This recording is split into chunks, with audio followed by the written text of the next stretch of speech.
Hi అండి, welcome back to my channel. నేను మీ Swapna Ravikanth, financial educator and coach.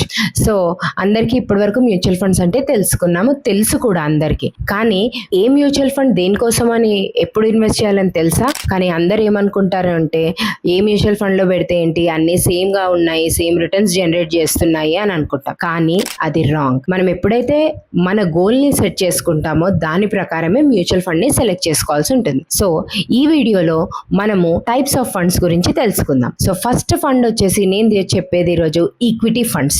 So అందరికీ ఈ పేరు అనేది చాలా చాలా ఫెమిలియర్, ఈక్విటీ ఫండ్స్.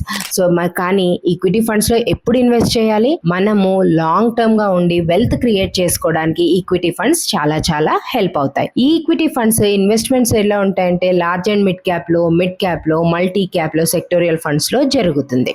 అండ్ ఒకవేళ మనం ఈ ఈక్విటీ మ్యూచువల్ ఫండ్ ని ఒక యానిమల్ తో కంపేర్ చేయాలి అంటే టైగర్ తో కంపేర్ చేయొచ్చండి. ఎందుకంటే అది fast, powerful, aggressive and at the same time అది హై రిటర్న్స్ ని జనరేట్ చేస్తుంది. కానీ ఎప్పుడైతే హై రిటర్న్స్ ఉంటాయో హై రిస్క్ కూడా ఉంటుంది కదా. సో ఈక్విటీ ఫండ్స్ లో రిస్క్ కూడా అంతే ఉంటుంది. సో మీ వెల్త్ స్టేబుల్ గా లాంగ్ టర్మ్ కి క్రియేట్ చేయాలి అనుకుంటే మీరు ఈక్విటీ ఫండ్స్ అని సెలెక్ట్ చేసుకోవచ్చు. సో మీకు ఈ కంటెంట్ నచ్చినట్టయితే డిఎంలో ఈక్విటీ ఫండ్స్ అని చెప్పండి, లేదా గోల్ అని టైప్ చేయండి. నేను మీకు ఏ ఫండ్ సూటబులో మీకు డిఎం చేస్తాను. Thank you.